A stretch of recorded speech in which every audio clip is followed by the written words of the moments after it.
galera, paz do Senhor, tudo bem com vocês?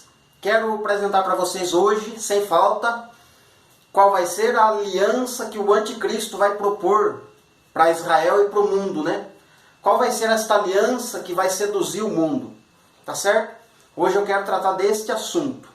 Então, mas já vou adiantando, eu vou falar disso quase que no finalzinho do vídeo, tá? Eu preciso mostrar para vocês um paralelo que existe dentro das escrituras, né?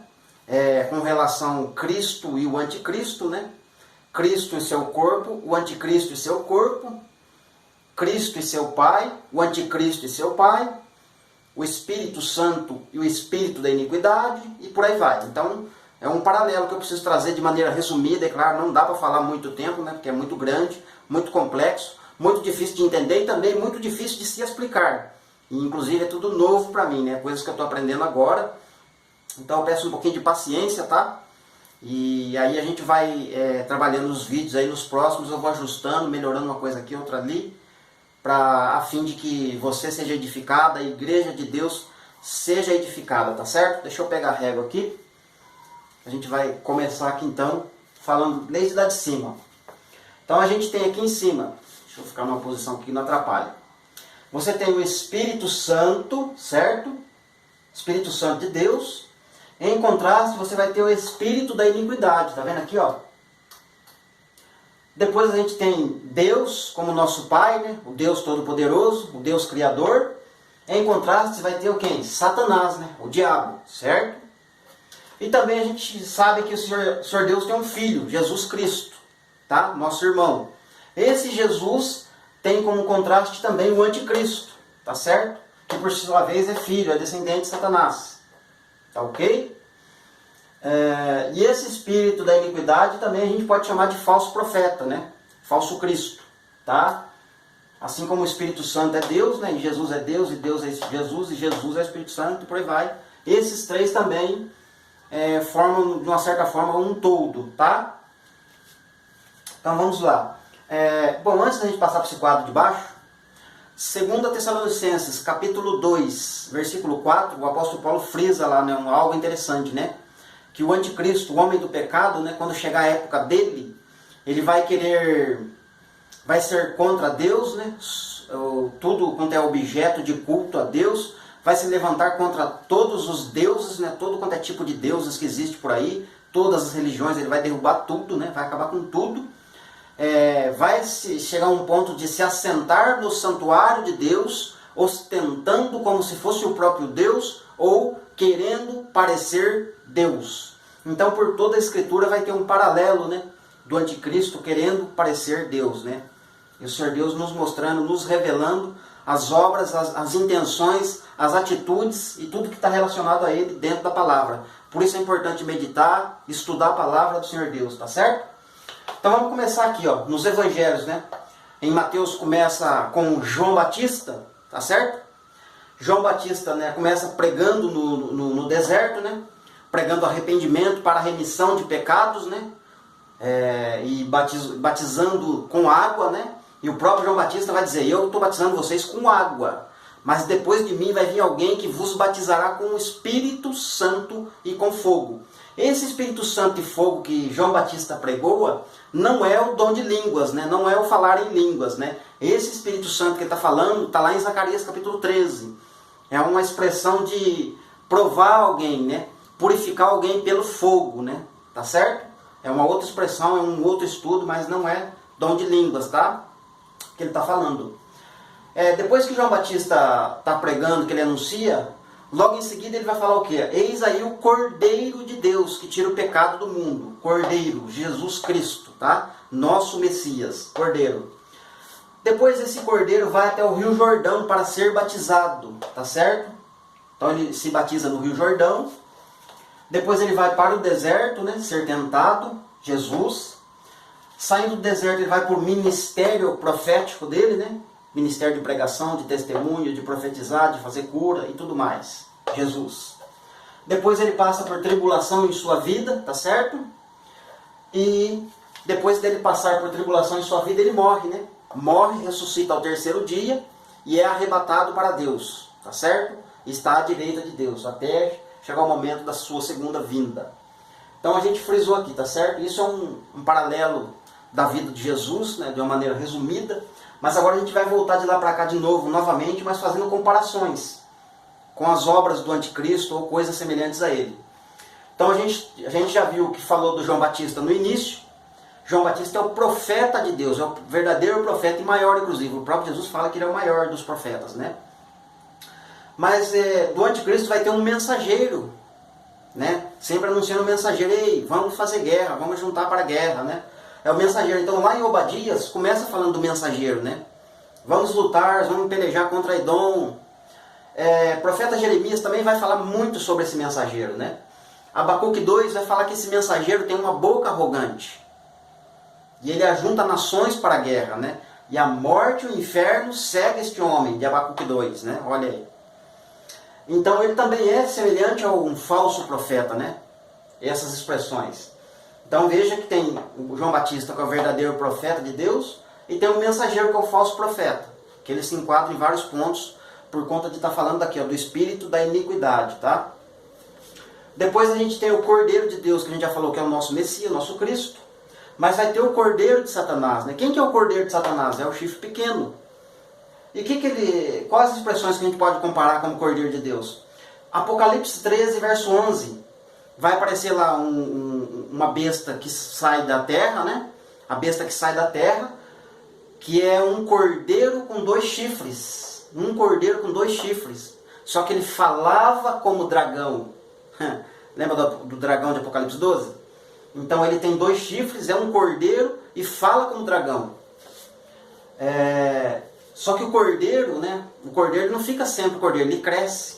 O cordeiro ele cresce, ele se transforma num carneiro, né? Somente Jesus, né?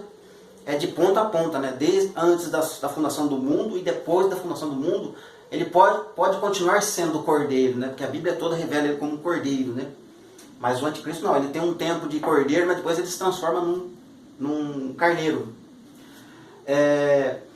Assim como Jesus foi batizado no Rio Jordão, esse cordeiro aqui foi visto lá no Rio Tigres, Daniel 8. Tá aqui, ó.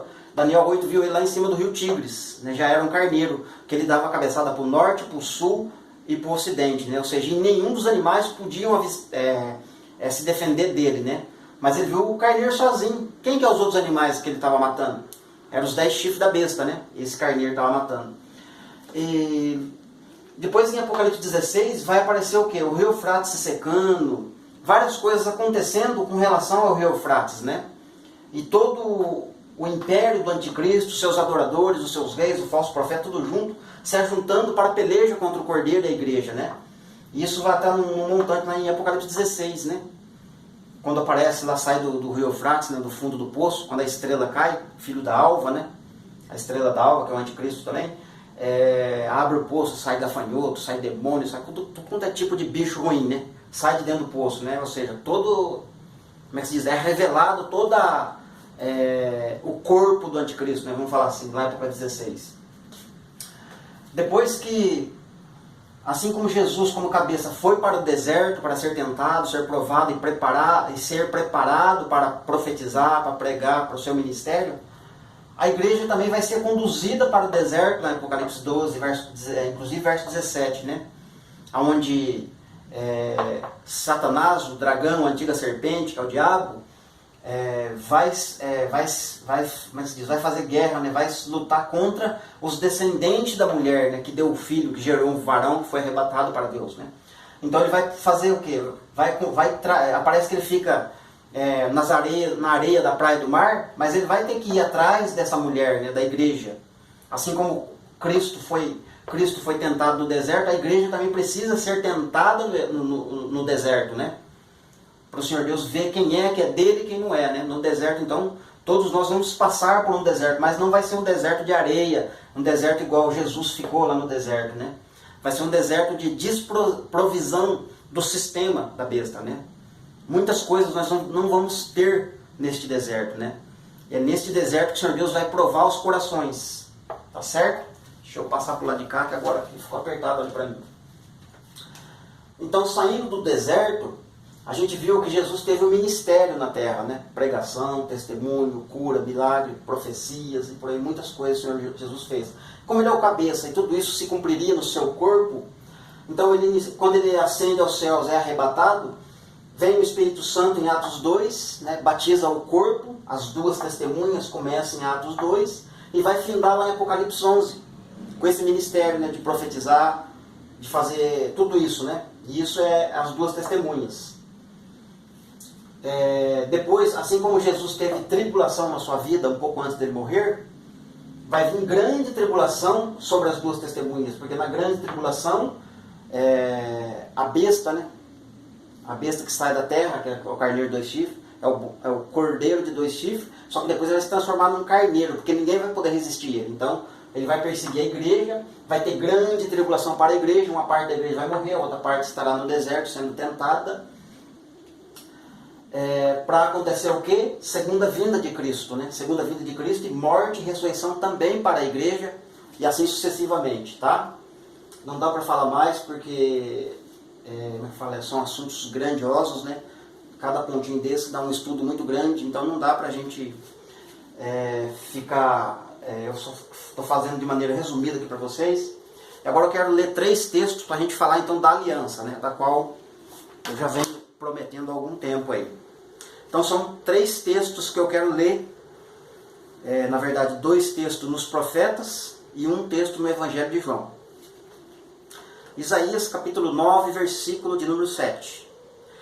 Para que se aumente seu governo e venha paz sem fim sobre o trono de Davi, e sobre o seu reino para o estabelecer e o firmar, mediante o juízo e justiça, desde agora para sempre, né? Então tem muitas profecias, mas muitas mesmo relacionadas com Jesus, com o Messias que haveria de vir.